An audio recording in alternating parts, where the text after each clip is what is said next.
For the sake of this story, I'll call myself Nolan. It started the way most gym friendships do. You see the same person over and over. At first, it's just a nod, then a quick "what's up?" Eventually, you stop pretending you don't recognize each other. I was going to the gym almost every day after work, same time, same routine. It was the only part of my day that felt consistent. One of the regulars was a guy named Josh. He looked like someone who really wanted to be taken seriously as a lifter. Tight shirts, shaker bottle always in hand, and a big duffel bag like he lived there. At first, it was just small acknowledgements. A nod near the dumbbells, a quick smile, normal stuff. Josh seemed friendly enough, always doing that quick chin-up greeting like we were already friends even though we weren't. One day I was about to bench when he was already at the rack next to me. He asked if I could spot him. That's when things actually started. I said sure. I stood behind him as he unracked the bar. He was strong, I'll give him that. He pushed out a few reps but struggled on the last one, so I helped guide it back. He sat up and immediately started talking like he'd been waiting for that moment, asking how long I'd been lifting, what my routine was. Typical gym conversation. He talked fast, high energy. Then he asked where I was from, what I did for work, if I lived nearby. I kept it vague, just general answers. He said he lived close to and laughed like that meant we were meant to be friends. Before I went back to my set, he asked for my Instagram. Held his phone out casually. I didn't think much of it, so I added him. For the next couple of weeks, things stayed mostly the same, but slightly different. Whenever he saw me, he'd come over, ask what I was training, comment on my form like he was coaching me. It wasn't rude, just a bit much. He'd DM me gym memes. I'd react with a laughing emoji and move on. I didn't want to be rude. It seemed like he just wanted a gym friend. Then one day he messaged me about a local festival and asked if I wanted to go. I hesitated, but I said yes. It sounded like something casual. If it was awkward, I could leave early. When I met him there, I noticed something immediately. He was completely different outside the gym. At the gym, he seemed controlled, focused. Here he had no filter, no volume control. He came up loud, overly excited, slapping my shoulder like we hadn't seen each other in years. Then came the voices. He started switching between weird voices, high-pitched, cartoonish, then suddenly deep and scratchy. Not as jokes, just randomly, mid-conversation. At first, I laughed because it caught me off guard, but it didn't stop. We grabbed drinks and walked around. The alcohol made it worse. His jokes got more inappropriate, shock value stuff. He'd point at random people and say things you just don't say out loud, especially around families. I found myself doing that uncomfortable half-smile, glancing around to see if anyone heard. He didn't care. If anything, he wanted people to hear. I told him to chill a couple of times. He'd just laugh and switch into this creepy whisper voice, saying my name like it was part of a joke. Nolan. He did it more than once. It was weird how much he liked saying my name. Still, I told myself he was just awkward, maybe trying too hard. We stayed a couple of hours. I went home thinking he was strange, but probably harmless. After that, his messages increased, no longer just memes, constant check-ins, asking what I was doing, if I was going to the gym, if I wanted to hang out again. I started replying less. Then he invited me to a bar one night and said he invited 2 girls too. That made it feel normal again, so I agreed. When I got there, he was already buzzed. You could see it in his eyes. We ordered drinks, waited. 10 minutes, 20 minutes. No one showed up. I asked about the girls. He said they bailed like it was nothing, but he had hyped it like a double date. That's when it hit me. He probably lied just to get me there. Then the voices started again. Worse this time. Fake laughing, fake crying. Then a deep villain voice mid-conversation. People around us started noticing. Not because it was funny, but because it was awkward. He noticed and leaned into it. Got louder, more erratic. Every time I tried to steer things back to normal, he interrupted with another voice and kept repeating my name. Nolan. Listen, Nolan. I felt trapped, embarrassed. Not just because of how it looked, but because something about him felt off. I made an excuse and said I had to leave. His face changed. He looked genuinely annoyed, like I ruined his night. He questioned me, but I stuck to it and left. The moment I got in my car, I felt relief, like I had been holding my breath the entire time. I decided I wouldn't hang out with him again. At the gym, I started avoiding him. Didn't work. He came up like nothing happened, overly friendly again, asked why I left early, then started talking about hanging out again. I kept things short, tried to move through my workout. He followed me, from machine to machine, like he had decided I was his person now. After that, I started changing my schedule. Sometimes it worked, sometimes it didn't. But when I didn't see him, I felt better. Then the messages got worse. If I didn't reply, he'd send more. You good? I stopped opening Instagram entirely. Then one night, I heard it. A voice outside my window. Low, drawn out, fake creepy. Saying my name. Close. Too close. I froze. Went to the window and looked out. Nothing. But I felt someone was there. Without thinking, I whispered, Josh? No answer. I messaged him asking if he was outside. He saw it. Didn't reply right away. Then finally, no. Just that. The next night it happened again, and this time farther back in the yard. Same voice, same tone, saying my name. I snapped. Messaged him, telling him if he didn't leave and ever came back, I'd call the police and get a restraining order. Then I blocked him. That night I checked the window again and saw a shadow standing right outside, close enough to block the faint light. I yelled at him to leave. The figure moved and disappeared into the darkness. After that, I didn't feel safe anymore. I stopped going to that gym, joined another one across town, stopped posting online, kept my blinds shut, checked locks constantly. 3 weeks passed, nothing happened. Then one morning I found my car tire slashed. A clean cut. That's when I knew it wasn't over. I didn't confront him. I didn't want to feed whatever this was. Instead, I installed cameras around my house. Motion lights, changed routines. The worst part? This all started from something completely normal. A guy at the gym. A simple "what's up?" And somehow that turned into obsession. So if there's anything I learned, be careful who you let into your life. Even the most ordinary people can become something else entirely. My name is Lewis. I'm 22, and I live in a small town in Kansas.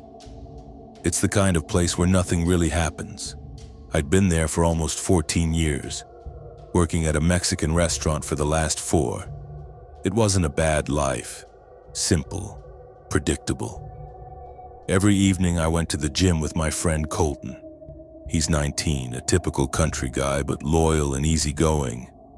We had a routine. He'd get off work at 6 and we'd meet at the gym around 7. This all started last summer. Colton had been dating a girl named Addie. She was 17, a high school cheerleader. They met through a dating app and stayed together for about 4 months. But their relationship was a mess. Constant arguments over small things. She was controlling, didn't like him spending time with me, and wanted his attention all the time. Eventually, Colton found out she had been cheating on him with multiple guys. That was the end of it. He broke up with her and she didn't take it well. One Tuesday night, we were at the gym like usual.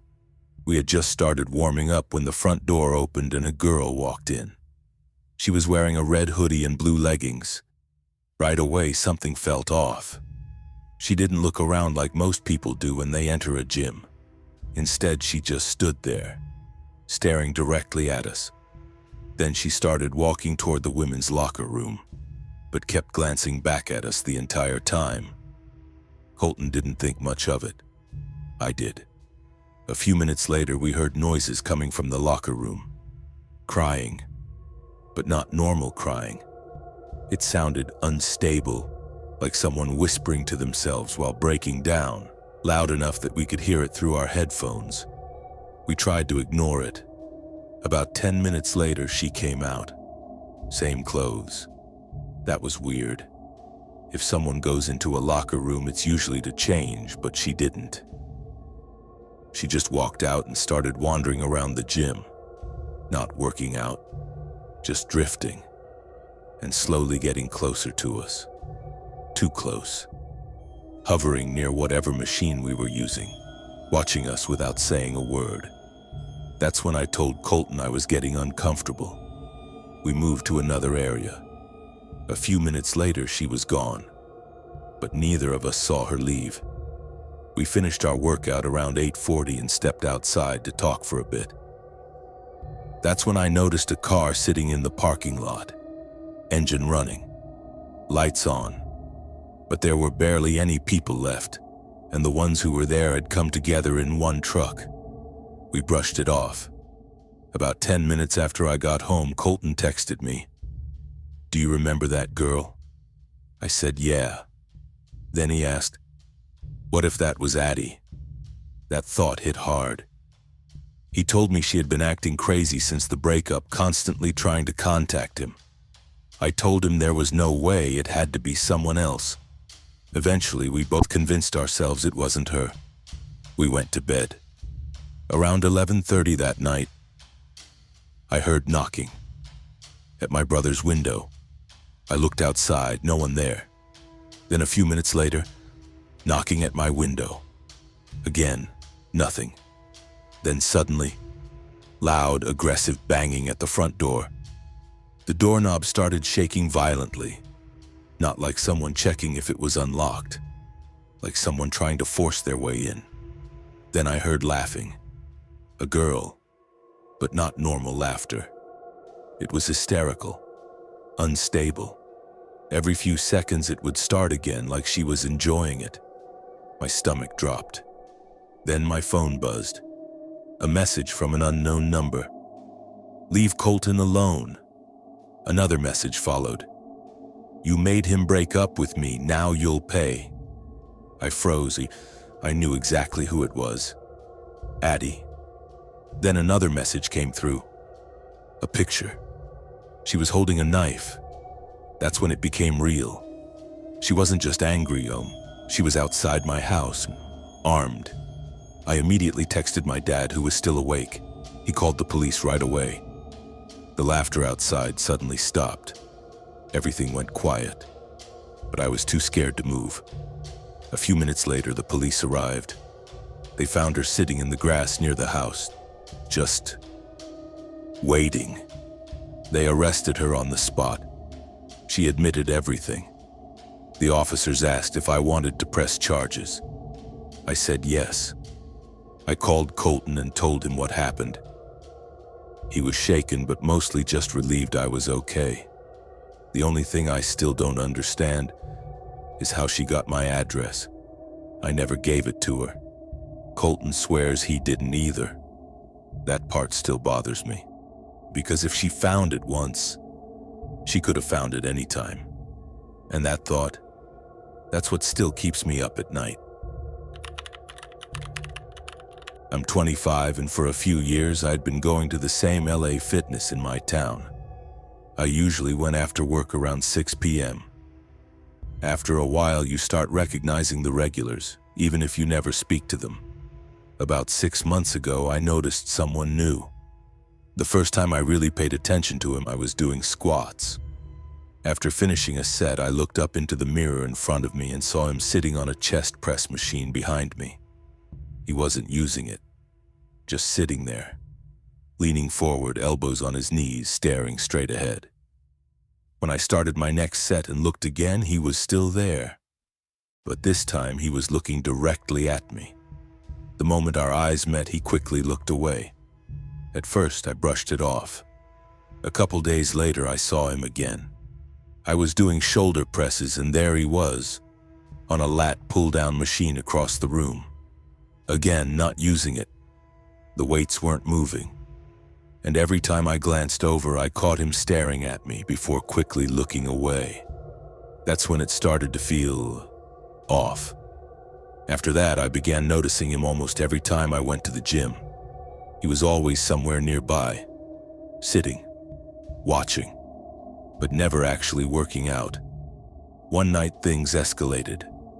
I was squatting again when I noticed him behind me holding his phone up, angled directly in my direction.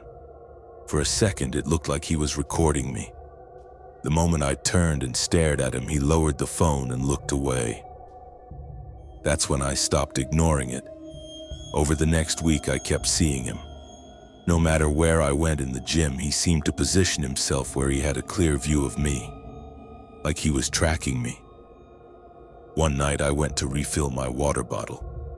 As I turned the corner toward the fountain, he was suddenly right there, only a few feet away. It startled me. I had never seen him that close before. The second he realized I noticed him, he looked down and quietly walked past me without saying a word. That was enough. I decided to change my routine. Instead of going at 6 p.m., I started going around 9 at night. The gym was quieter then, and I figured if he had a normal schedule, he wouldn't be there. The first night, he wasn't there. Same thing the next few nights. I thought I had solved the problem. Then one weekend, I went out with friends to a bar downtown. It was crowded, loud, normal for a Saturday night. At some point, I turned around, and there he was, sitting alone at a small table near the wall, wearing a dark jacket and a baseball cap pulled low over his face, staring directly at me. The second he realized I saw him, he looked down at his drink. Over the next 20 minutes, I caught him looking at me multiple times. Every time, he looked away quickly. I leaned toward my friends and told them I wanted to leave. We went to another bar. I didn't see him again that night, but the feeling stayed with me. The worst moment came about 2 weeks later. There's a nature preserve near my house with a long dirt trail I sometimes run during the day. That afternoon, the sky was cloudy and the trail was mostly empty. About 10 minutes into my run, I noticed someone behind me. At first, it didn't seem strange, but after a minute, I realized the distance between us wasn't changing. No matter how fast I ran, he stayed the exact same distance behind me. I sped up slightly. So did he. I sped up again. His footsteps got faster. That's when my heart started racing. I glanced back briefly. A man wearing a hat, head down. Same build. It looked like him. Adrenaline kicked in instantly. I knew there was a narrow dirt path ahead that led to a nearby street. If I could reach it, I'd be in public again. I started running faster, then faster, almost sprinting. His footsteps got louder behind me. Then, when I turned onto the narrow path, I heard him break into a full sprint too. That was it. I ran as fast as I possibly could. When I reached the street, I started screaming for help. A man standing in his driveway across the road looked over immediately. The moment the guy behind me saw him, he stopped, right at the edge of the trail. I turned around, barely able to breathe. He hesitated for a second, then turned and ran back into the woods. Gone. Just like that. The man from the driveway came over and asked if I was okay while I tried to catch my breath. By the time I looked back at the trail, there was no sign of him. After that day, I never saw him at the gym again. A few weeks later, I canceled my membership and joined a different gym across town. Since then, I've been a lot more aware of my surroundings. Who's watching? Who's too close? Because sometimes, the person you think is just another stranger in the background is paying a lot more attention to you than you realize.